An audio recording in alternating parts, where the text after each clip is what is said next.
오늘은 우리가 사도행전 63번째 시간으로 알게 하시는 주의 말씀이라는 제목으로 같이 말씀을 나누도록 하겠습니다. 하나님은 헤롯의 폭정으로 야곱이 순교하고 다음으로 베드로가 옥에 갇혔을 때 마가의 집에서 모여 함께 기도하던 성도들의 기도에 응답하셔서 베드로를 옥에서 풀어주십니다. 그것이 하나님의 뜻이었어요. 하나님께서 베드로를 옥에서 풀으심으로 베드로가 오늘 본문에 나오는 예루살렘 총회에서 할례와 율법은 구원의 조건이 아니라는 것을 분명하게 선포하게 하셨고, 그 일로 인하여서 그 할례와 그리고 율법이 구원의 조건이 아니라는 것을 예루살렘 총회에서 결의하게 하셨습니다. 그리고 사도 바울이 전도하려고 했던 소아시아 지역을 베드로에게 맡기셔서 그곳에서 하나님의 사역을 감당하도록 하셨습니다. 그렇게 하나님께서는 베드로를 통해서 해야 할 일이 있었기 때문에 베드로를 지금까지도 하나님께서 살려두셨습니다. 그리고 베드로의 생명을 통하여서 많은 생명이 주님께 돌아오는데 사용되어지도록 하나님께서 감당하게 하셨어요. 그리고 베드로는 이 고넬료의 집에서 자신이 어떻게 이방인들이 구원받는지를 직접 눈으로 확인했습니다. 그리고 그 확인한 것을 예루살렘 총회에 있는 모든 사람들에게 이야기해 주면서 하나님은 외모로 사람을 판단하지 않으시고 차별치 않으시며 하나님을 경외하는 모든 사람을 다 받으시는 하나님이라는 걸 내가 알게 되었다라는 것을 그들에게 말해 주었습니다. 그리고 그 다음을 이어서 바나바와 바울이 그들이 1차 전도여행을 다니면서 하나님께서 어떻게 이방인들을 구원하시고 역사하셨는지를 선교 보고적인 이야기를 합니다. 그리고 그 모든 이야기를 듣고 13절에 보면 야고보가 결론을 냅니다. 이 야고보는 예수님의 제자 야고보가 아니고 예수님의 동생이었던 야고보를 말해요. 예수님의 동생이었던 야고보가 이 예루살렘 교회의 수장격의 역할을 감당했던 사람이었습니다. 후에는 그가 이제 야고보서를 기록하기도 하지요. 그러니까 야고보가 예수 자신의 육적인 형이었던 예수님을 자신의 구세주, 자신의 메시아로 믿을 수 있었던 건 성령의 역사하심입니다. 그러지 않고 자기와 어릴 때부터 나고 자라서 함께 자란 예수님을 어떻게 메시아라고 인정할 수 있겠어요? 그런데 하나님께서 그런 놀라운 역사가 일어나게 하셨고 그 야고보를 통하여 이 할례와 그리고 율법이 구원의 조건이 아니라는 것을 베드로의 말을 통해 야고보가 확정하도록 하나님께서 모든 일을 합력하여 선을 이루어 가시는 거예요. 그래서 오늘 14절을 보면 우리 14절 같이 한번 읽습니다. 시작. 하나님이 처음으로 이방인 중에서 자기 이름을 위할 백성을 취하시려고 그들을 돌보신 것을 시므온이 말하였으니, 이 시므온이 베드로입니다. 베드로의 옛 이름, 히브리식 이름이죠. 그런데 야고보가 이 베드로를 향해서 시므온이라고 불렀던 이유는 그곳에 모여있던 거의 대부분의 사람들이 유대인들이었기 때문에 이 베드로를 시므온이라고 불렀던 거예요. 그리고 이 총회에서 변화되었던 사람들, 그러니까 율법과 할례는 구원의 조건이 아니라는 것을 확정할 이 당시에 변화되었던 사람들이 이제 골로새서에 가면 나옵니다. 우리 골로새서 4장 한 군데만 보겠습니다. 골로새서 4장 10절입니다.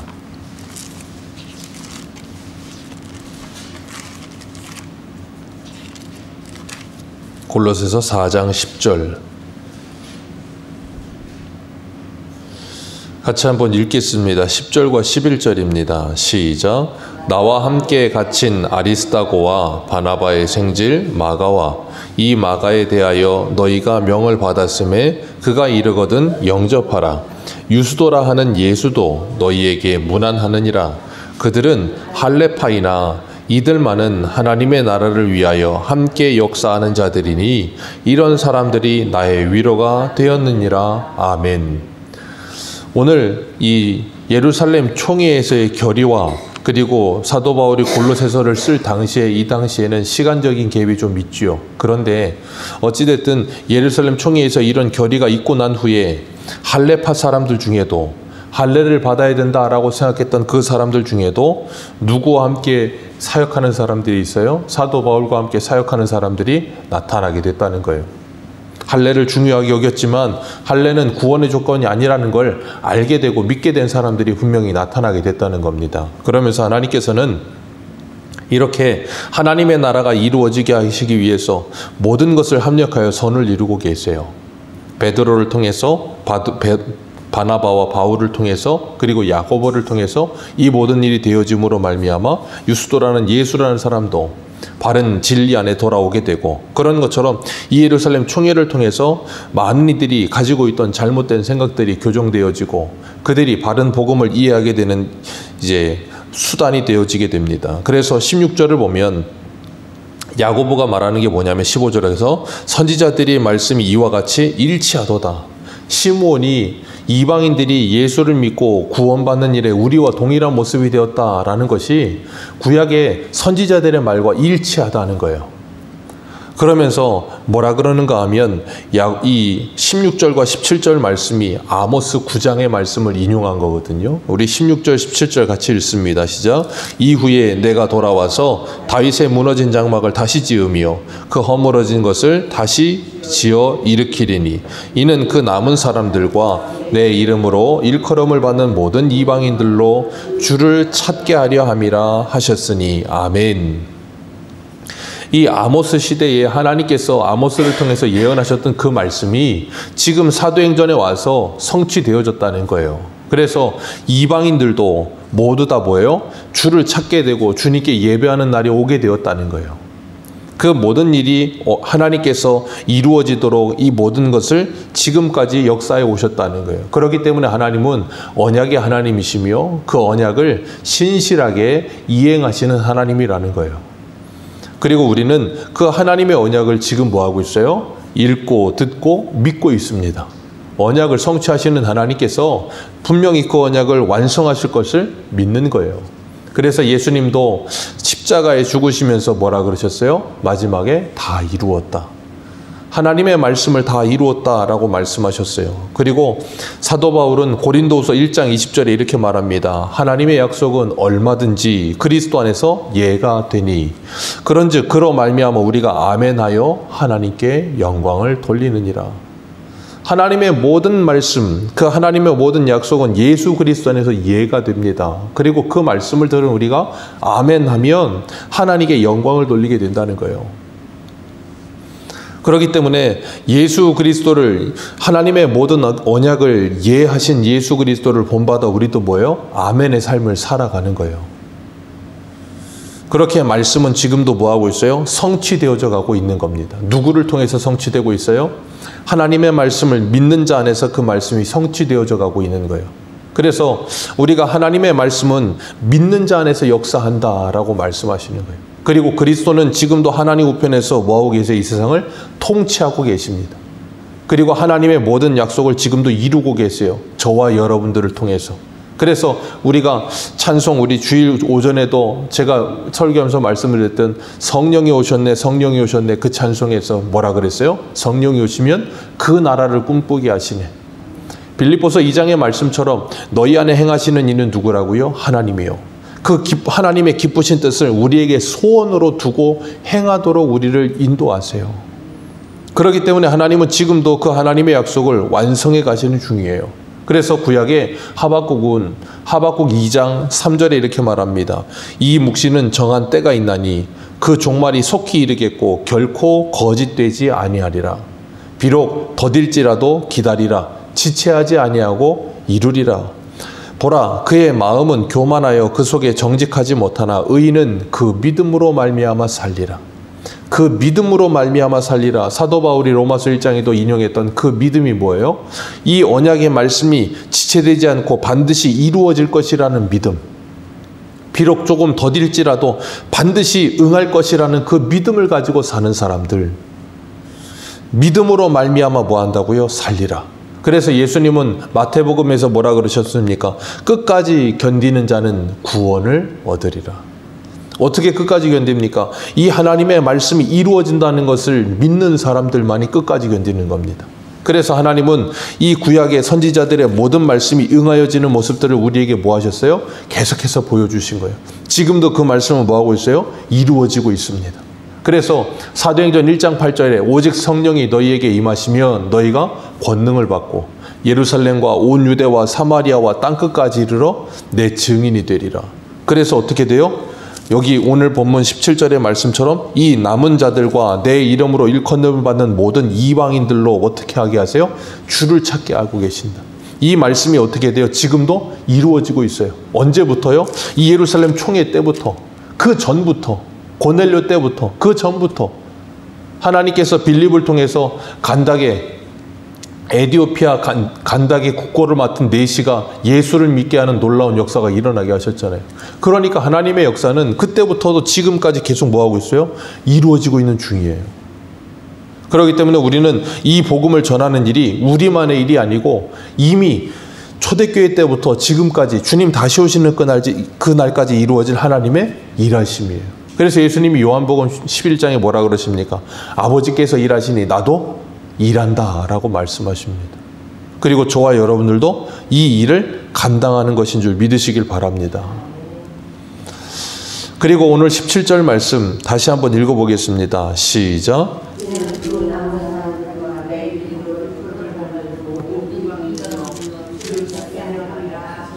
아멘. 모든 이방인들로 주를 찾게 하려 하셨으니 그랬어요. 모든 이방인들로 주를 찾게 하시는 방법. 이방인들이 주를 찾는 게 아니라 누가 이방인들을 찾아요? 주님이 이방인들을 찾습니다.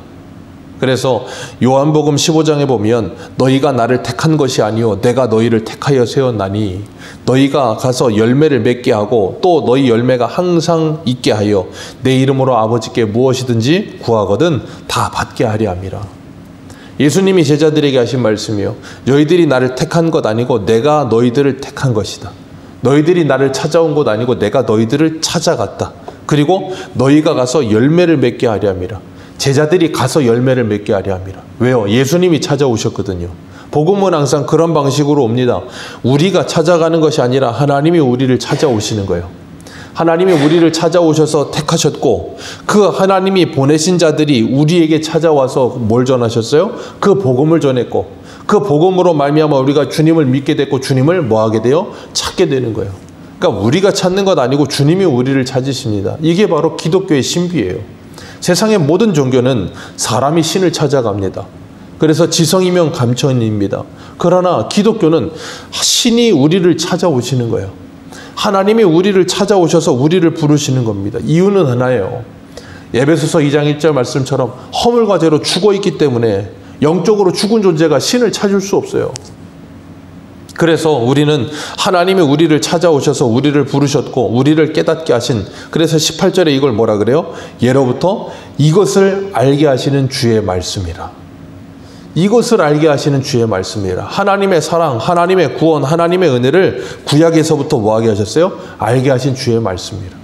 구약의 할례와 율법 또한 구원의 조건이 아니라 하나님께서 그들을 찾아오셔서 구원하여 주심으로 그들에게 주신 언약의 징표라는 걸 깨닫게 하시는 주의 말씀이라. 이방인들이 만방에서부터 주님께 따라와서 주님을 찾고 주님을 예배하는 놀라운 역사가 일어나게 하시는 주의 말씀을 알게 하신다는 거예요. 그 말씀을 오늘도 우리에게 알게 하시는 줄 믿습니다. 그렇기 때문에 우리가 그 말씀을 받았으면 이제는 뭐 해야 되는 겁니까? 하나님께서 만방에 있는 하나님의 백성들을 부르시고 그들을 찾으시며 그들을 받으셨으니 우리도 그들을 뭐 해야 돼요? 받아야 되는 거예요. 그것이 이것을 알게 하시는 주의 말씀이에요. 왜요? 지금 이 사도행전에서 이 사람들은 여전히 이방인들을 온전히 제대로 뭐하지 못했어요? 받지 못했어요. 하나님은 그들을 받으셨는데 이들은 여전히 이방인들이 믿었다고 하니까 자기들과 차별을 두면서 뭐라 그래요? 할례를 받아야 하고 율법을 받아야 된다. 그러지 않으면 그들은 구원받지 못한다는 이상한 논리를 펴고 있었잖아요. 그래서 로마서에 뭐라 그랬어요? 주께서 받으신 형제를 너희들이 서로 받으라. 우리도 우리 옆에 있는 지체들을 받으라는 거예요. 그것이 18절에 예로부터 이것을 알게 하시는 주의 말씀을 깨달은 사람들의 모습이에요. 그렇기 때문에 하나님께서 19절 말씀에 야고보를 통해 뭐라 그래요? 그러므로 내 의견에는 이방인 중에서 하나님께 돌아오는 자들을 뭐 하지 말라? 괴롭게 하지 말라. 어떻게 괴롭게 하려고 했어요? 할례를 받아라, 율법을 지켜라, 베드로가 뭐라 그랬어요? 야, 너희 조상들도 못했고 너희도 못하던 것 왜 그들에게 무거운 짐을 메우려고 하느냐, 멍에를 메우려고 하느냐. 야고보가 그 말을 듣고 뭐라 그래요? 우리 그들을 괴롭게 하지 말자. 진리 안에서 그들을 자유하게 해주자. 바나바와 바울이 하나님의 일을 하면서 그들이 이 모든 일들을 하는 데 있어서 중요한 건 뭐냐면 이 수고로움을 감당한다는 거예요. 바나바와 바울이 쉽게 사역하려고 했으면 안디옥 교회에서 이런 일이 있을 때 이렇게까지 수고롭게 일할 필요가 없어요. 왜냐하면 다른 데 가서 사역하면 돼요. 바나바는 이후에도 여러 군데 돌아다니면서 사역을 합니다.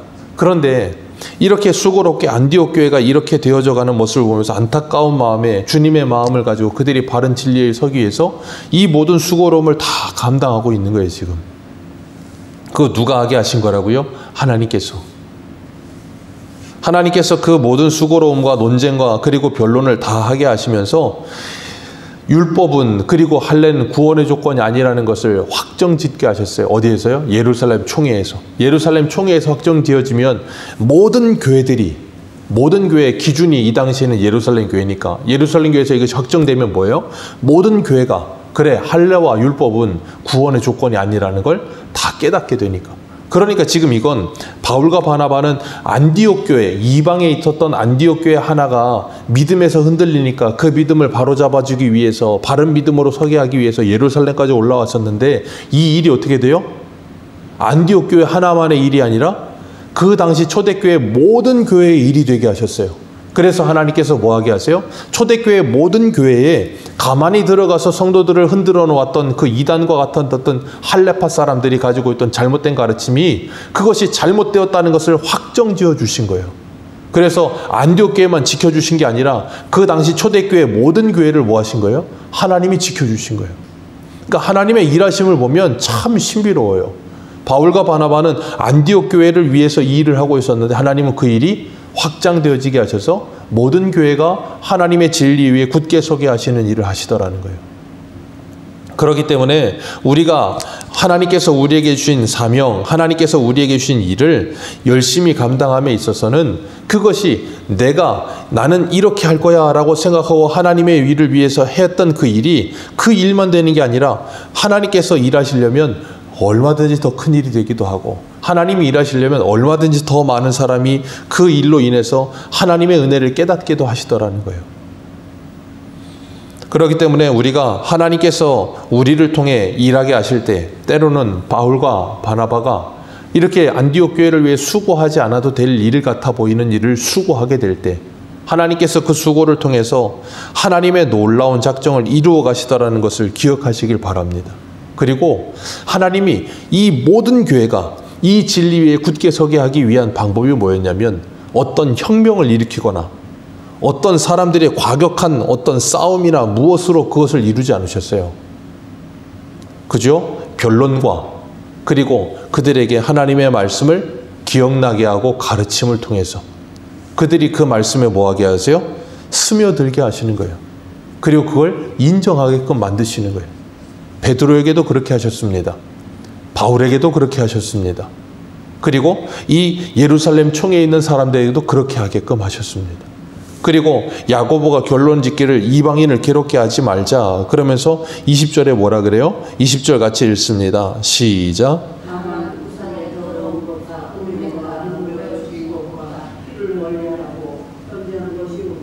네, 다만 우상의 더러운 것과 음행과 목매어 죽인 것을 피하고 피를 멀리하라고 편지하는 것이 옳다. 이건 당연히 해야 되는 일이다라고 이야기하고 있는 거예요. 그러면서 이 우상의 더러운 것, 그 말은 뭐냐면 우상 숭배하는 일들 그런 건 당연히 멀리 해야 되는 일들이니까 음행 당연한 일이죠. 목매어 죽은 것, 피를 멀리하는 것, 이런 것들은 당연한 것이다. 그러니 우리 이런 것들은 피하도록 편지하자.